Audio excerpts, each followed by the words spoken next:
Boker Tov, good morning, everyone. Welcome to the Aliyah Day. I am Rabbi Mordecai Griffin, the rabbi of Sar Shalom Synagogue, the founder of Lapid Judaism. It is a joy and a blessing to have all of you. We're glad that you are here, glad that you're with us, and it is a blessing. We've had a great holiday season so far. Today is the fourth day of Hanukkah. Tonight we light 5 candles, and so that was exciting. We had a wonderful Chinese dinner and movie night. Look, what can be better with gathering together with 50 or 60 of your mishpacha, of your wonderful friends, and watching a really cheesy Godzilla movie and eating some really awesome Chinese food. It was lots of fun. We had a blast, and so I hope you've had a good evening. I hope you're having a good morning. Welcome to Lapid Judaism. This is Yeshua-centered Judaism, authentic, orthodox Judaism, firmly centered on the fact and the faith that Messiah Yeshua is the Messiah of Israel. We live an authentic Judaism here. We study, we live it out with God's help, who helps us, and it's wonderful.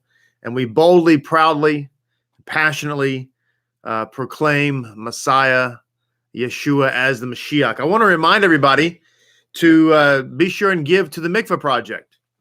The Mikveh is still being constructed. Hopefully, prayerfully, it'll be completed here in the next few weeks.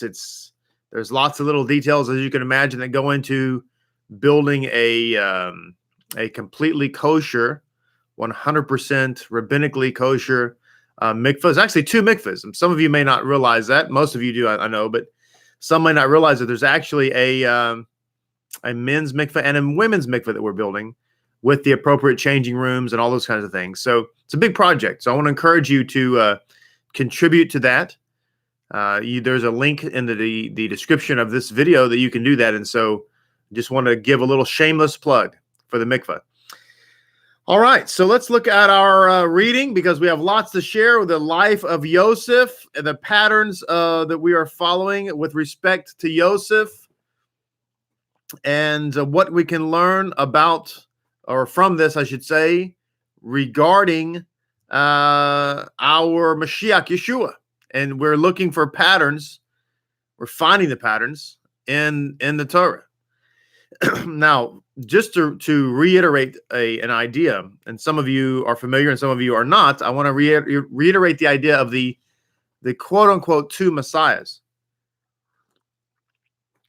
First and foremost, in Jewish thought, there are 2 messiahs, but they're actually 1 messiah. So don't get confused when you say 2 messiahs. It's like 2 different messiahs or whatever. There's actually 1 messiah, but in 2 separate, distinct missions, 2 comings, if you will. Well, yes, 100% fact. The first time the Mashiach comes, he comes wearing a particular crown, if you will. And that crown is the crown of Yosef, who himself, obviously, as we're learning here, was a king. And he was the rejected king. He was a king who had been rejected by his own people, his own subjects, and was now ruling over a foreign nation. Think about that for a moment. He was a king. He was the rightful king, as it were, but he was rejected by his own subjects and was now ruling over a foreign nation. However, as we saw in yesterday's Aliyah, eventually every knee, that includes the people that rejected him, his own brothers, every knee would bend or bow, and every tongue would confess that he was in fact the true king. That is where we get the Messiah ben David. The Mashiach ben David is the second coming of the Messiah. And again, I'm talking here from a Jewish literature point of view. Undisputed, that the Messiah comes first to suffer and to die for our sins, and then returns to rule and reign. And that's what we're seeing here in the life of Yosef. The pattern is that we rejected the Messiah. We sent him away. As far as we know, he's gone. He's out of here. He's bye-bye, see ya. Been gone for a long time, 20 plus years.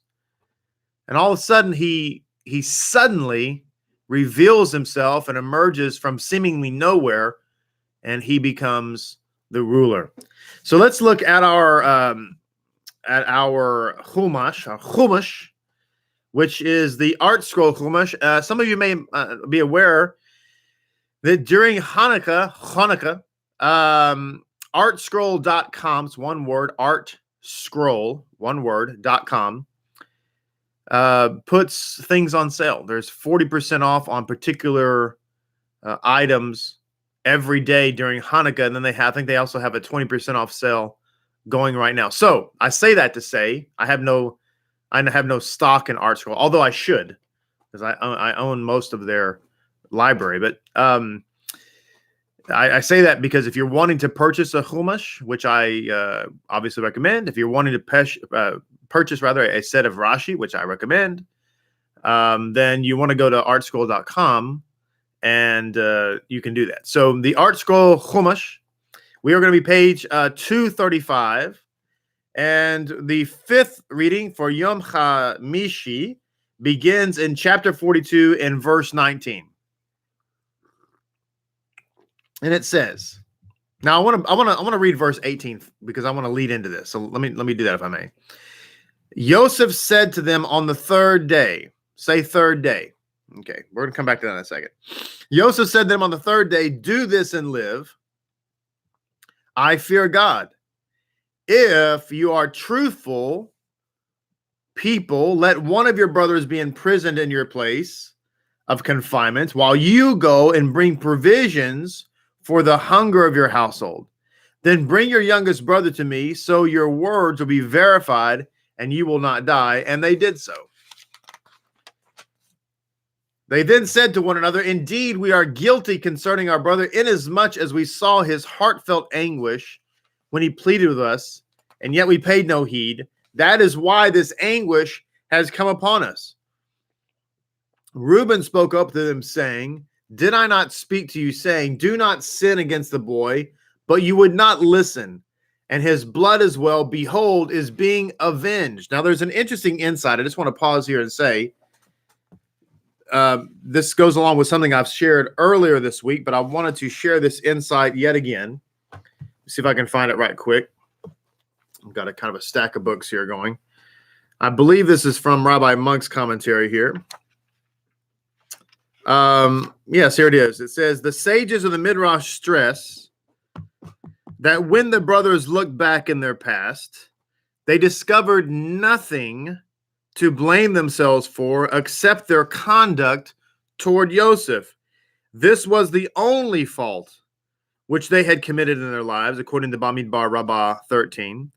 And even then, they did not feel that they had sinned as far as the deed itself was concerned. They regretted only their cruelty. We saw this anguish. We saw his anguish, that is, when he implored us, but we did not listen to him. Now, I wanted to share that again because I want you to imagine in your mind's eye that the children of Israel, the brothers, okay, Jews, are standing in front. Actually, they're kneeling, which is a fulfillment of the first dream. But they're kneeling before the brother that they rejected. The brother that said that he had had a dream, that God had showed him that all of you, including my father and mother, everybody, would be kneeling before me. And they rejected that dream. They said, no way is that going to happen. Not only did they reject it, but they became jealous of him. They hated him. And they basically, well, they killed him, basically. They sold him into slavery. And so I want to point out that up until the point that they're kneeling before him. They don't realize it's him, obviously, not yet. But up until the point that they're kneeling before him, they believe that they were 100% right in rejecting him. The only problem they have is that they wish they'd have done it a bit more without so much callous of heart. But other than that, the rejection of the dreamer was God's will in their mind. The rejection of the dreamer was the right thing in their mind. Up until the point that they're kneeling before him, they're thinking this. I want you to really let that settle in. Let that be a Selah moment. Because, my friends, as I said, if this is the case, if this is the pattern, the church can send 150 million missionaries, and it's not going to do a bit of good. Because up until the point that they're kneeling before the Messiah, Ben Yosef, they still think that they were right. Now, of course, they're going to be shown that they were, in fact, wrong, which is a whole nother pattern of itself. But that will be because the Messiah reveals it to them. You see? So you're asking yourself, well, Rabbi, then who is it that Yeshua wants to reach in the meantime? Well, the answer is the nations. But not for a whole new religion. I don't have time to get into that. Let me come back here. Where did I leave off? Yes, verse 23. Now then, they did not know that Joseph understood, for an interpreter was between them. That interpreter was Manasseh. Manasseh was interpreting the Hebrew for them, the Ivrit. And Joseph was pretending he didn't speak Hebrew. So it says, he turned away from them and wept, and he returned to them and spoke to them, and he took Simeon from them and imprisoned him before their eyes. Joseph commanded that they fill their vessels with grain and return their money, each one to his sack, and to give them provisions for the journey, and so he did for them. Then they loaded their purchase onto their donkeys and departed there from home. When the one of them opened his sack to give feed to his donkey at the end, he saw his money, and behold, it was in the mouth of his sack. Their hearts sank, and they turned trembling to one another, saying, what is this that God has done to us?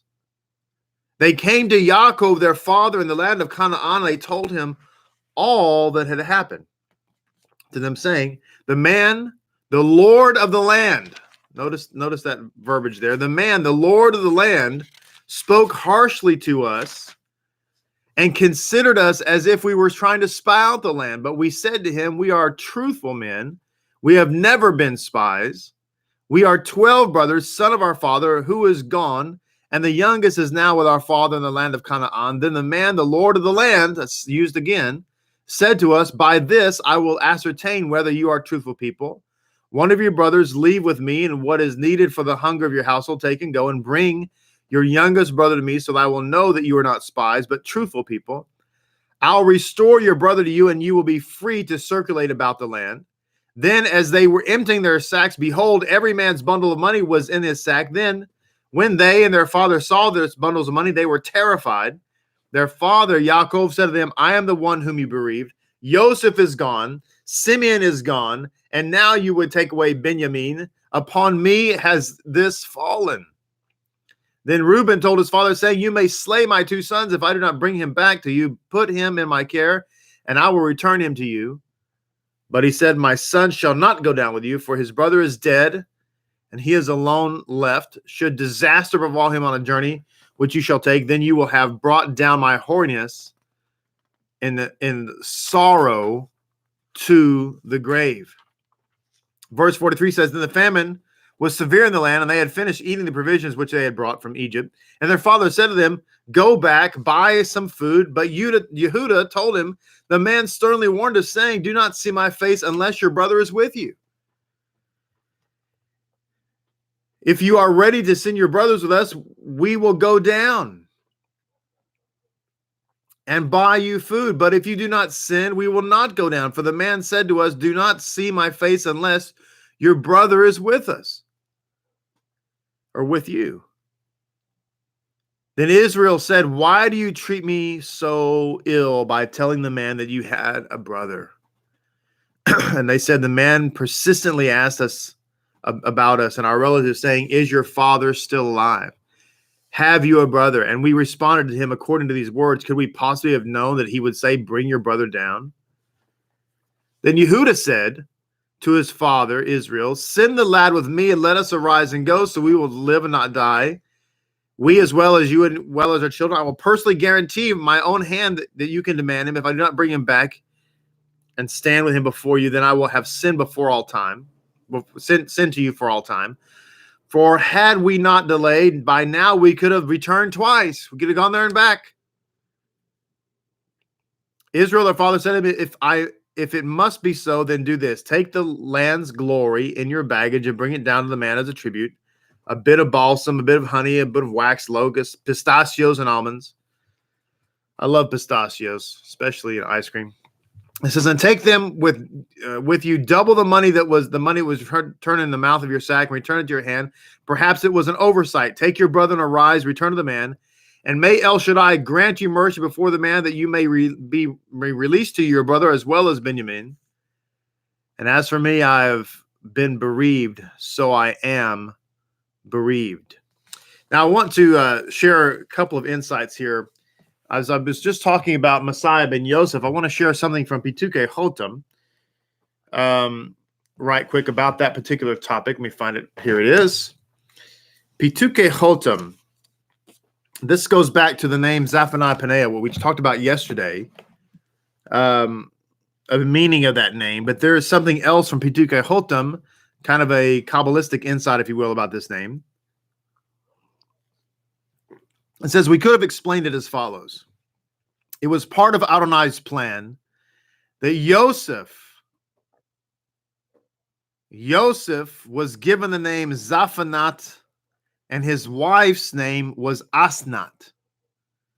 The numerical value of Zaphna, that's Zaphnat, is 620, and the same as that of Keter, crown. While the numerical value of Asna is 511, the same as Malkute, that is his kingship. Combined, their names symbolize the crown of his kingship. In other words, Yosef, through overcoming his desire, merited the crown of kingship. And just as his body was crowned, so too was his soul. Asnat was likewise worthy of holiness, and therefore she had the good fortune to become the wife of this Zadok. So it's interesting because esoterically we're seeing here where because Messiah ben Yosef, that is embodied in the picture of Yosef, was willing to suffer, and in his suffering resisted the temptation to sin. As a result of that, he was later crowned with kingship. And that is symbolized with Asnat, who became his wife. Now, there's an interesting parallel. If we look at who Asnath was, let me find this. I believe it's in Rabbi Monk's. Yes, here's Rabbi Monk's commentary here. Who is the wife of Yosef? Now, we've mentioned this before, but this gives a complete breakdown. So if we think about this, Yosef was the brother who was rejected, right, unequivocally by all the other brothers.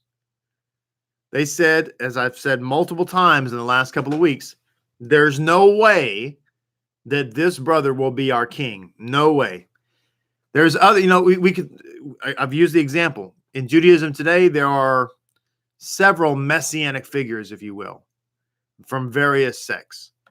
And Judaism is kind of more or less open to those. Obviously, if you belong to the sect, you think that rabbi or whatever is the Messiah or what have you. But in general, Judaism in general is kind of open to it. Like it's a possibility.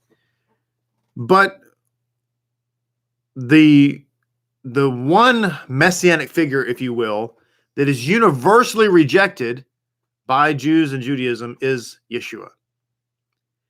just like Joseph. And yet Joseph was the one to whom every knee bowed and every tongue confessed.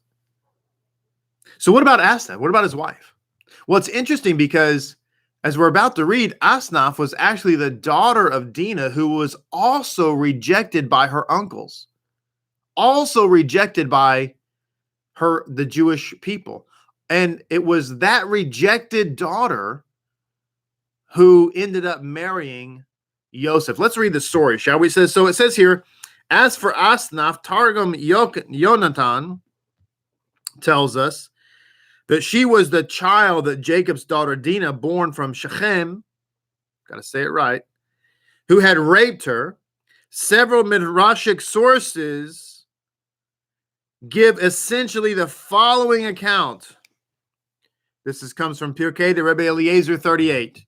It says, when Dinah returned to her family home and gave birth to her daughter, Jacob's sons were not able to bear the presence of this daughter of sin.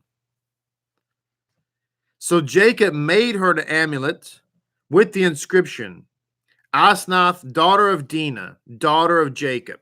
Okay? It says he attached the amulet to a necklace, which she wore around her neck, and sent her away. She ultimately came to Egypt. All right? So she's got this necklace with his amulet on it, and it says gives her name, daughter of Jacob. And she makes her way to Egypt, and she ends up in Potiphar's house. And Potiphar adopted her as his very own daughter. So it says, Joseph met her later without suspecting her origins, but she had such confidence in Joseph that when her adoptive mother began her slanderous accusations against him, she went on her own initiative to convince Potiphar of his innocence. When Joseph became viceroy and rode triumphantly through the town in his royal chariot, each of the girls climbed heights to see him pass by in his glory, and they threw gifts into his chariot. Now Asnath, who had nothing else with her, pulled off her necklace and threw it at him. He opened the amulet, read her name, and knew that she was his niece. Thus, when Pharaoh wanted Joseph to marry, he chose Asnath. She gave birth to Ephraim and Manasseh. And when the aged patriarch Jacob hesitated to bless them before his death because he had doubts about their origins, Joseph showed him the amulet. So this is an interesting picture too, if we want to look at a pattern, because Asnath is a daughter who was rejected. And to whom is she married? She's married to Joseph, who was rejected. This is a very interesting picture, because many people struggle when they come into Lapid Judaism and they start living a Jewish life, and naturally you want to connect with the Jewish community and the Jewish world, and that's normal and natural. And yet, because of their faith in Yeshua, they are ostracized. They're somewhat rejected. They're not really allowed to be full participants in that community. And that spirit of rejection is difficult for many people to bear. And some people, thank God only a few, but some of the weakest ones will succumb to the lack of character, and they'll actually deny the Messiah in order to convert to Judaism. Of course, it never works out. It never works out. And there's a reason why, which I don't want to get into reason, but there's a spiritual reason why it never works out. But I want you to understand that when that happens, it's completely outside the pattern. The pattern is that Asnath too was rejected. And the rejected bride is coupled with Joseph. Do you see the picture? It's interesting, isn't it? That his bride was also a reject, if you will, but she became the queen of the viceroy. She became his companion. Do you see how interesting that is? Now, as an aside, I want to share this insight as well. Talking about patterns. This is kind of an aside from what I just said. This is from Pituke Hotam. Now, this contains a belief about reincarnation, which we do not believe at all. and neither does Judaism, quite frankly. But that's for another time. It says the Arizal says that the 10 martyrs, that is the sages of the Mishnaic period, who were tortured to death by the Romans, were the reincarnation of the 10 tribes who had sold Joseph. Now, again, we do not believe in reincarnation. Frankly, Judaism does not believe in reincarnation. This is more of a Kabbalistic issue. But I don't want you to get caught up in the reincarnation thing. I want you to stick with the precedent, the principle that you're about to hear, because it's important. Okay. So it says here, so these 10 martyrs are supposed to be the reincarnation of the 10 tribes that sold Joseph. Okay. So it says their deaths had a powerful effect in the upper worlds. This is the precedent I want you to see. Their deaths had a powerful effect in the upper world that the likes of it never before had seen. What was the effect?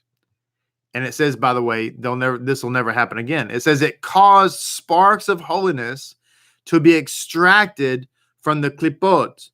That's the evil side, the outer shell of the world, from the lowliest parts of the world. So what I want you to see in what I just shared is that there's a precedent of thought in Judaism that the death of a tzaddik can extract holy sparks from the lowest parts of the world. That's what I wanted you to see. That's what I wanted you to kind of capture, if you will, capture the pattern. So let's look at a few more insights here. I told you about the third day, so we're going to come back to that. So Joseph said, on the third day, do this. It says, according to Breshit Rabbah 91:9, the verse in Hosea 6:2, in 2 days he will make us whole again.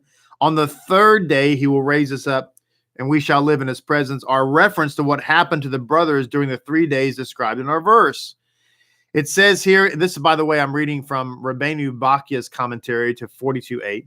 It says, God does not subject the righteous to trials lasting more than 3 days.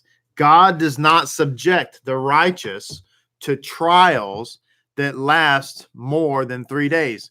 So when we see the Mashiach was resurrected, as it were, on the third day, that also follows the pattern that God does not allow the righteous to suffer for more than 3 days. Now, if you will, I want to share another insight here. It says in verse 57 of chapter 41, all the earth came to Egypt. All the earth came to Egypt to Joseph. I want you to let's read this again. All the earth came to Egypt to Joseph to buy provisions, for the famine had become severe in the land. So Rabbi Monk is commenting here, and it says here, came to Egypt to Joseph, Ba'u Mitzrayma Lishbor El Yosef, to buy provisions. It says change the order of the words and explain. All the countries came into Egypt to Joseph in order to buy. If you want to explain it according to the way it is written, the text should have said, in order to buy from Joseph. But then why does the Torah choose the less exact form, Lishbor El Yosef? And this is the reason. It says, it is in order to stress the words El Yosef, to Joseph. Indeed, as this chapter comes to a close, the Torah wants to emphasize that Mikeitz, at the end of Joseph's misfortunes and his fantastic ascent, could only have had as their ultimate objective, like, what is the reason for Joseph's suffering and his quick ascent to the throne? What is the reason? And it says the reason is so that all the lands, that is, all the nations, should converge to Joseph and thus prepare the way for the reunion of the family of Israel. So this is another important pattern that we're going to kind of conclude here and say that the whole reason that this whole thing is going on is so that all the nations of the world can come to Joseph. Why?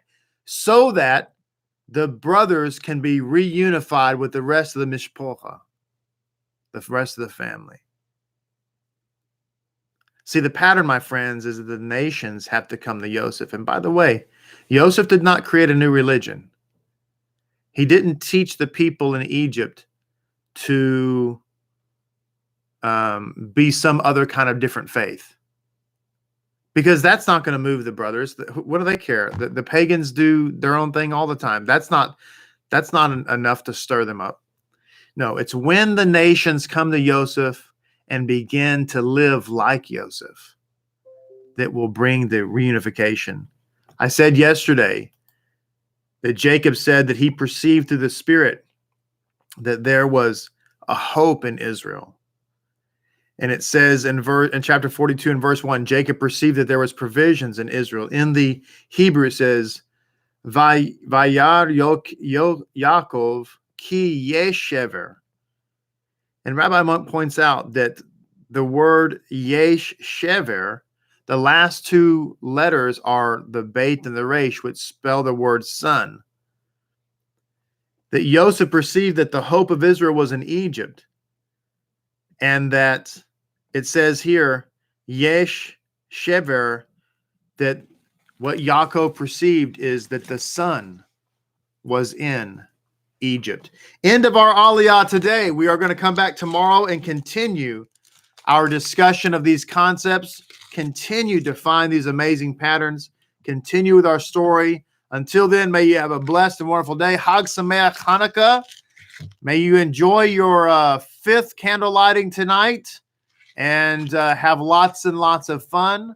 We'll all see everyone tomorrow with God's help as we discover more of God's truth. Shalom and blessings. Thank you so much.